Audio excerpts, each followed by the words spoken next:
अस्सलाम वालेकुम पाकिस्तान। आज 8 अस्सलाम वालेकुम हाँ चलिए आप पहले बात आ जाओ जो खान साहब को मैसेज दे दें। खान साहब को ये इश्तियाक को आने दो, बाद में आपको मैं स्पेशल बात इधर आ जाओ ना। नहीं आप करते हैं थोड़ा सा ऐसे हो जाएंगे तो सब आ जाएंगे। ये आप सोशल मीडिया वाले बाकी सारे दोस्त जब आप कहेंगे तब बात करेंगे और बताएंगे तो आप क्यों देंगे।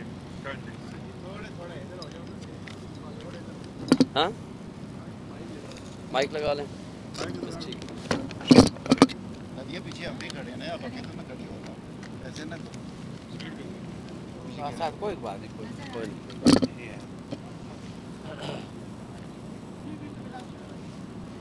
औज़ु बिल्लाहि मिनश शैतानिर रजीम बिस्मिल्लाहिर रहमानिर रहीम। आज मैं मीडिया से वो बात करूंगा जो इमरान खान साहब ने आज मीडिया से वहाँ during the course of proceedings बातें की हैं या जो पैगाम दिया है, हम आज वो पैगाम आप तक कम्युनिकेट कर रहे हैं। सबसे पहली बात इमरान खान ने कहा है कि ये फ़ौज हमारी है, ये लोग हमारे हैं, हमें उनसे मोहब्बत है। और ख़ान साहब ने ख़ुद बताया है कि मेरा ख़ानदान कोई आधा फ़ौज में था और आधा ब्यूरोक्रेसी में था, और उनके ही ख़ानदान के एक बरकी और एक नियाज़ी साहब वो जनरल शहीद हुए थे। तो लिहाजा आर्मी से या फ़ौज से हमें नफ़रत नहीं है, हमें उनसे मोहब्बत है। मगर एक बात, फ़ौज से कोई मसला नहीं है, लेकिन आज जिस तरह फ़ौज को सियासत में घसीटा जा रहा है, फ़ौज जिसकी बुनियादी ज़िम्मेदारी है कि वो बॉर्डर्स पे जा कर के अपना सिक्योरिटी मामलात को संभाले और मुल्क की सालमियत का तहफ़्फ़ुज़ करे, बजाय उसके कि DGISPR साहब ने कल जो स्टेटमेंट दी है वो ऐसे लगता था जैसे एक पॉलिटिकल पार्टी के वन ऑफ द मेंबर की स्टेटमेंट होती है। और फिर मसला क्या है, जो 9 मई को जो कुछ हुआ, क्या हुआ? सबसे पहले इमरान खान ने सुबह सवेरे एक वीलॉग किया, अपनी स्टेटमेंट दी, और वो स्टेटमेंट ये थी कि जब भी मुझे गिरफ्तार करने आओगे मुझे सिर्फ वारंट ऑफ अरेस्ट दिखाओ और मैं विदाउट एनी रेजिस्टेंस अपने आप को गिरफ्तारी के लिए पेश कर दूंगा। मगर क्या किया, रेंजर्स ने घसीट के हमारे वकीलों को डंडे मार के, इमरान खान को डंडा मार के और वहाँ से कॉलर से पकड़ के उनको घसीटते हुए ले गए। और उसके नतीजे में जब इस्लामाबाद हाई कोर्ट ने एक्शन लिया और CCTV फुटेज साथ ले गए, इस्लामाबाद हाई कोर्ट ने जब एक्शन लिया तो उनको कहा कि जी यहाँ तो नैब का कोई ऑफिशियल नहीं था, तो किस तरह आप गिरफ्तार करके ले गए हैं?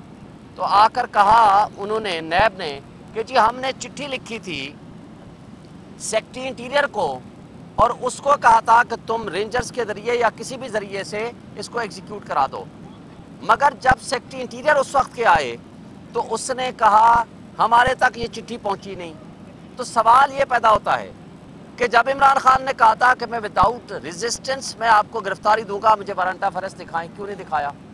नंबर 2, जब वो अदालत की तहवील में थे तो वहाँ से क्यों गिरफ्तार करके अबडक्ट करके ले गए?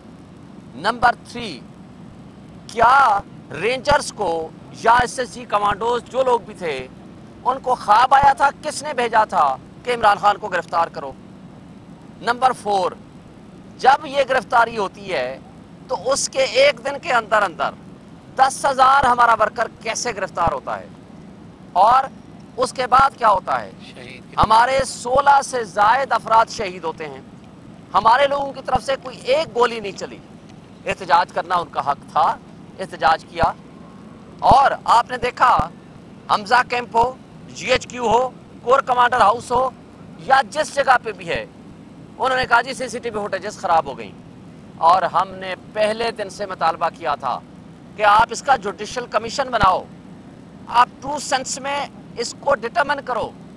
और खान साहब जब 2 दिन बाद सुप्रीम कोर्ट ने बुलाया तो सुप्रीम कोर्ट के पास जाकर जब सुप्रीम कोर्ट के चीफ जस्टिस ने कहा कि 9 मई के बाद जी बहुत तोड़ फोड़ हुई है, तो उन्होंने उसकी मजम्मत की। मगर उसके साथ साथ जिस चीज़ का मुतालबा किया کہ وہ ٹرو فیکٹ سامنے لائے جائیں اور اس کے لیے جوڈیشل کمیشن بنایا جائے۔ اب میں آگے چلتا ہوں، چونکہ خان صاحب نے جو کہا ہے میں صرف وہ آج بات کروں گا آپ سے۔ آگے ہمارا صرف ایک مطالبہ ہے کہ فوج سیاست میں مداخلت نہ کرے، اور جو انوار کاکڑ ہے وہ جب یہ کہتا ہے کہ فارم 47 کی پیداوار ہے یہ موجودہ حکومت، تو کس فارم 47 تک لانے میں کن کا کردار ہے؟ اور جو آئی ایس پی آر صاحب نے کہا کہ 2014 سے انکوائری کرائیں گے، بہت اچھی بات ہے، کراؤ۔ دھرنا دینا، پروٹیسٹ کرنا ہر پولیٹیکل پارٹی کا یہ حق ہوتا ہے۔ عمران خان صاحب نے یہ بھی بتایا کہ 3 پولیٹیکل پارٹیز دھرنے بھی دیے، انہوں نے احتجاج کے لیے بھی پروٹیسٹ کال بھی دی، Peoples Party, P M L N اور مولانا فضل الرحمان، مگر ایک ایف آئی آر نہیں کاٹی گئی۔ لیکن جس طرح 9th میں ایک فالس فلیگ آپریشن تھا، اس کے پیچھے بیسیکلی لندن ایگریمنٹ تھا، اور خان صاحب نے 1.5 سال پہلے آپ کو یاد ہوگا یہ ایک بات کہی تھی کہ لندن ایگریمنٹ کا یہ ایک پلان کا 3 حصے ہیں۔ نمبر 1، عمران خان کو جیل میں ڈالا جائے گا، ان کو نااہل کیا جائے گا، الیکشن نہیں لڑنے دیا جائے گا۔ اور نمبر 2 نواز شریف اور اس کی فیملی کو سارے کے سارے مقدمات سے بری و ذمہ کیا جائے گا۔ نمبر 3 پارٹی کو ڈسمنٹل کیا جائے گا، اور پھر یہ الیکشن میں جائیں گے۔ مگر آپ نے دیکھا یہ تینوں کام ہوئے۔ ایک چوتھی بات بھی خان صاحب نے 1.5 سال پہلے کی تھی، وہ یہ کہا تھا کہ انشاءاللہ جیتیں گے ہم پھر بھی، اور وہ جیتے الحمدللہ۔ لیکن جس طریقے سے یہ 3 کام 9th میں کے حوالے سے کیے گئے، اور خان صاحب نے یہ بھی بتایا کہ آپ یہ بتائیں کہ جو پولیٹیکل پارٹی الیکشن چاہتی ہو عدالتوں میں ہو کے الیکشن کرا دیں، اور 14 مئی سپریم کورٹ نے ڈیٹ رکھی تھی الیکشن کی، اور ہمارے پنجاب میں، اور ہم نے تمام اپنی کانسٹیچوئنسی سے کاغذات نامزدگی بھی جمع کرا دیے تھے، اور کنٹیمپٹ پروسیڈنگز بھی چل رہی تھی۔ لیکن کیا ہوا؟ یہ 9th میں اس لیے بھی تھا کہ تاکہ اس پروسیس کو ڈیلے کیا جائے، اور اس لیے کہ جس پارٹی نے انتشار وہ کرتی ہے کہ جس نے الیکشن سے بھاگنا ہو۔ ہم تو الیکشن مانگتے تھے۔ اب یہ 2 شخصیات، جس میں چیف الیکشن کمشنر، جس میں چیف جسٹس آف پاکستان نے اس سارے پروسیس میں وہ رول ادا کیا، وہ سہولت کاری تھی جو اسٹیبلشمنٹ چاہتی تھی، یا جو لندن پلان کے ایگریمنٹ کے مطابق جو کہا گیا تھا کہ جناب ان کو پارٹی کو نہ الیکشن لڑنے دو، ان کا بلے کا نشان چھین لو، ان کو ڈسمنٹل کر دو، اور ہر وہ کام ہوا جو کہ لندن ایگریمنٹ کا حصہ تھا، اور 9th میں اس کا 1 آف دی پارٹ تھا۔ اب ہم آگے آتے ہیں، نواز شریف کو جس طرح فاسٹ ٹریک پہ ان کو سارے مقدمات ختم کیے گئے، جیسے توشہ خانہ ہے، آپ نے دیکھا گاڑی جو کہ نہیں لے سکتے تھے لیکن وہ لے گئے، وہ بھی لے گئے، یوسف گیلانی بھی لے گئے، آصف زرداری بھی لے گئے۔ لیکن عمران خان کے خلاف جس نے قانون کے مطابق کوئی کام کیا ہے اور قانون کے مطابق تحائف لیے ہیں، تو ان کے خلاف 4تھا مقدمے کی تیاری ہو رہی ہے۔ یہ بدنیتی آپ کے سامنے ہے۔ اب ہم آگے چلتے ہیں کہ جب وہ یہ کہتے ہیں کہ جناب ان کے خلاف مقدمات بننے چاہیے، فوج ہماری آئی ایس پی آر صاحب کہتے ہیں مجھے یہ بتائیں کہ دنیا کا کوئی اصول بتا دیں کہ آپ جج بھی خود ہوں، ملٹری ٹرائل کے ذریعے آپ سزا دینا چاہتے ہیں، آپ گواہ بھی خود ہوں، اور کمپلیننٹ مستغیث بھی خود ہوں۔ ایک انگریزی کا جملہ ہے نو ون کین بی اے جج آف ہز اون کاز۔ ایک طرف آپ کہتے ہو ہمارے پاس ناقابل تردید شواہد ہیں، ہم پارٹی ہیں جی، ہمارے اوپر حملہ ہوا، آپ تو مدعی بن گئے، مستغیث بن گئے، کمپلیننٹ بن گئے، پھر آپ گواہ بھی بن گئے، آپ نے کہا ہمارے پاس شہادتیں ہیں، پھر تیسری بات ہے خود جج بھی بن گئے، آپ سزا بھی خود دینا چاہتے ہیں۔ یہ کیسا نظام انصاف ہے؟ اور نظام انصاف سے آپ گلہ کرتے ہیں۔ آج سپریم کورٹ میں 6 ججز نہیں، پورے پاکستان کی سب عدالتوں نے لکھ کے دیا ہے، ہائی کورٹس نے، تمام ہائی کورٹس نے اور لوور جوڈیشری نے، کہ نظام انصاف پہ آپ لوگ مداخلت کرتے ہو۔ جب آپ مداخلت کرتے ہو نظام انصاف میں، اور 6 ججز کے خط میں پہلے پیرے میں لکھا ہوا ہے کہ عمران خان کے خلاف فیصلہ لینے کے لیے ایک جج کے برادر نسبتی کو اغوا کیا گیا، اور बाकी जजेस के साथ जो कुछ हुआ वो तफसील आपके पास आ चुकी है, उस पर मैं वक्त आपका नहीं लेना चाहता। अब ये शहबाज शरीफ का जो कि फॉर्म 47 की पैदावार है, और सदर पाकिस्तान हो, सेनेट हो, मरियम नवाज हो, ये सारे इलेक्शन हारे हुए हैं। ये एक फ्रॉड एंड फोर्ज इलेक्शन के नतीजे में ये बरसर इक़्तिदार हैं, तो हम इनको कैसे तस्लीम कर लें? फिर कहा गया कि जनाब माफ़ी मांगो। भाई माफ़ी तो उससे मांगो जो मजलूम है, जिसके साथ जुल्म किया आपने।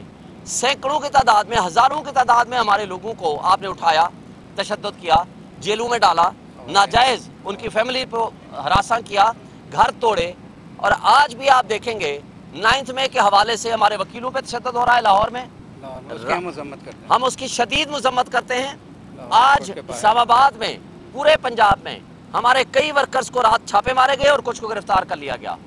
ये बहुत बड़ी ज्यादती है, हम इसकी शदीद मज़म्मत करते हैं। आज औरतें हमारी जेल में पड़ी हुई हैं, 20-20 दफ़ा जमानतें हुई हैं। परवेज़ इलाही समेत डॉक्टर यास्मीन राशिद, हमजा, आलिया हमजा, और आप देख लो सनम जावेद, और उसके अलावा बहुत सारे।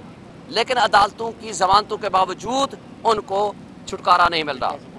फिर ये कहा गया कि जनाब अमेरिका से सफ़ीर से मुलाकात हुई। खान साहब कहते हैं मैंने कब कहा था कि अमेरिका से मैं कुट्टी करना चाहता हूँ? मैंने कहा कि साइफर के ज़रिए मेरे मुल्क के सलामती और ख़ुद मुख्तारी पे हमला मत करो, हमारी ऑटोनोमस स्टेटस को इंटरफेरेंस मत करो। जब आपने मुदाखलत एडमिट कर ली तो उस मुदाखलत के नतीजे में जो कुछ मुल्क की हिफाजत कर सकते थे इमरान खान ने किया। लेकिन उसका ये मतलब नहीं है हम अमेरिका से दुश्मनी चाहते हैं, लेकिन हम कहते हैं हमारा ऑटोनोमस स्टेटस है और वो रहना चाहिए, जिसकी वजह से नेशनल सिक्योरिटी कमेटी ने 2 दफ़ा मिनट्स जारी किए और अमेरिकन एम्बेसडर को डिमार्च किया। और उसके साथ साथ मईशत की बात हुई कल ISPR ने। भाई मईशत की ये हालत थी कि 2 साल कोरोना के गुजरने के बावजूद हमारे मुल्क में उस वक्त भी जो लास्ट इन्होंने स्टेटिस्टिक्स दिए हैं 6.2% GDP थी, और आज 0% पे ले गए हैं। इनका पिछले साल का रिजल्ट जो था 0.23% इन्होंने खुद अपना स्टेटिस्टिक्स दिए थे। और इनके ख्वाजा आसिफ कहते हैं कि हम तो डिफॉल्ट कर चुके हैं।